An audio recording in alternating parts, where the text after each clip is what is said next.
जय श्री कृष्णा। आइए सुनते हैं श्री कृष्ण लीला का अध्याय 23।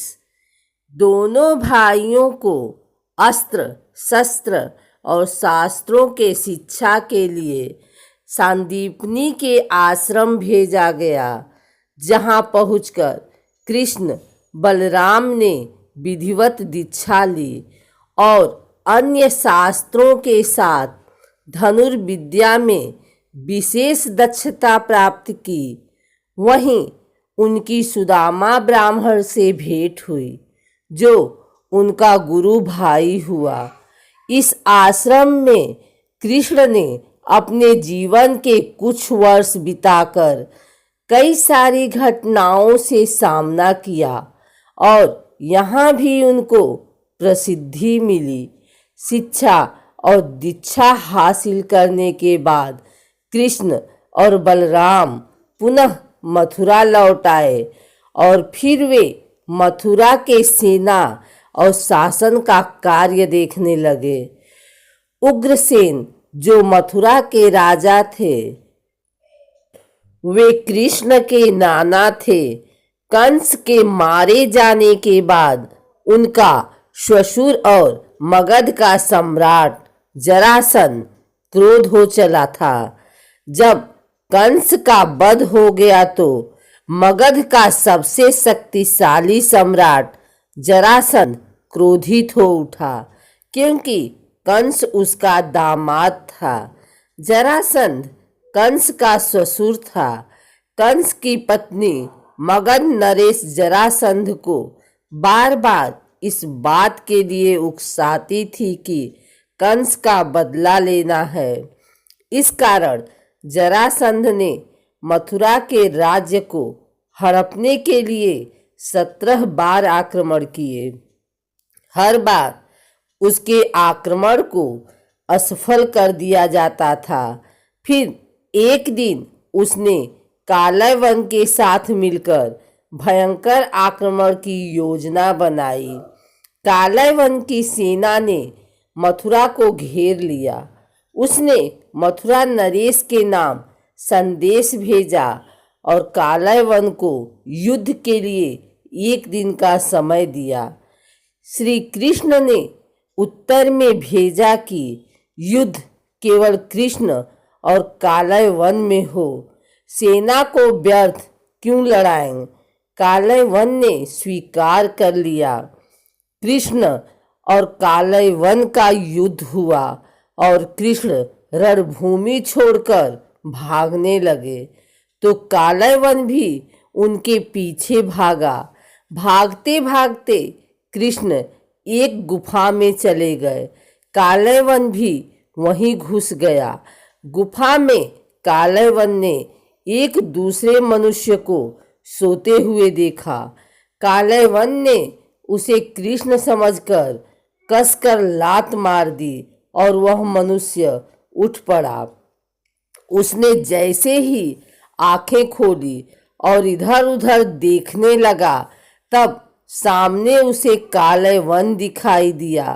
कालयवन उसके देखने से तत्काल ही जलकर भस्म हो गया। कालयवन को जो पुरुष गुफा में सोए मिले, वे इक्ष्वाकु वंशी महाराजा मानधाता के पुत्र राजा मुचुकुंद थे, जो तपस्वी और प्रतापी थे। उनके देखते ही कालयवन भस्म हो गया। मुचुकुंद को वरदान था कि जो भी उन्हें उठाएगा वह उनके देखते ही भस्म हो जाएगा। कालयवन के मारे जाने के बाद हड़कंप मच गया था। अब विदेशी भी श्री कृष्ण के शत्रु हो चले थे। तब अंततः कृष्ण ने अपने 18 कुल के सजातियों को मथुरा छोड़ देने पर राजी कर लिया। वे सब मथुरा छोड़कर रैवत पर्वत के समीप कुशस्थलीपुरी द्वारिका में जाकर बस गए। उग्रसेन, अक्रूर, बलराम सहित लाखों की तादाद में कृष्ण के कुल के यादव अपने पूर्व स्थान द्वारका लौट गए। रह गए तो सिर्फ वे जो कृष्ण कुल से नहीं थे। लाखों की संख्या में मथुरा मंडल के लोगों ने उनको रोकने का प्रयास किया, जिनमें दूसरे यदुवंशी भी थे। सभी की आंखों में आंसू थे, लेकिन कृष्ण को तो जाना ही था। सौराष्ट्र में पहले से ही यदुवंशी लोग रहते थे। यह उनके प्राचीन पूर्वजों की भूमि थी। इस निष्क्रमण के उपरांत मथुरा की आबादी बहुत कम रह गई। कृष्ण के जाने के बाद मथुरा पर जरासंध का शासन हो गया। द्वारिका में रहकर कृष्ण ने सुखपूर्वक जीवन बिताया। यहीं रहकर उन्होंने हस्तिनापुर की राजनीति में अपनी गतिविधियां बढ़ाई और 8 स्त्रियों से विवाह कर एक नए कुल और साम्राज्य की स्थापना की। द्वारिका बैकुंठ के समान थी। कृष्ण की 8 पत्नियां थीं: रुक्मिणी, सत्यभामा, जाम्बवती, मित्रवंदा, सत्या, लक्ष्मणा, भद्रा और कालिंदी। इनसे उनके कई पुत्र और पुत्रियों की प्राप्ति हुई। इसके बाद श्री कृष्ण ने भौमासुर, नरकासुर द्वारा बंधक बनाई गई लगभग 16,000 स्त्रियों को मुक्त कराकर उन्हें द्वारिका में शरण दी। नरकासुर प्राग ज्योतिषपुर का दैत्यराज था, जिसने इंद्र को हराकर उनको उनकी नगरी से बाहर निकाल दिया था। नरकासुर के अत्याचार से देवतागण त्राहि त्राहि कर रहे थे। वह वरुण का छत्र, अदिति के कुंडल और देवताओं की मणि छीनकर त्रिलोक विजयी हो गया।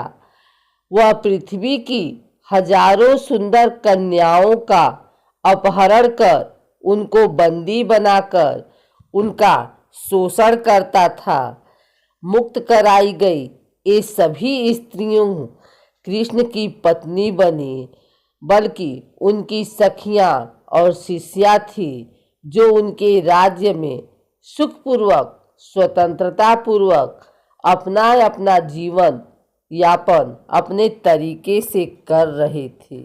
अगर आपको हमारी वीडियो अच्छी लगी हो तो हमारे चैनल भक्ति गाथा को सब्सक्राइब करके बेल नोटिफिकेशन ऑल पर सेट कर लें, ताकि आगे आने वाली वीडियो सबसे पहले आप तक पहुंच सके। धन्यवाद।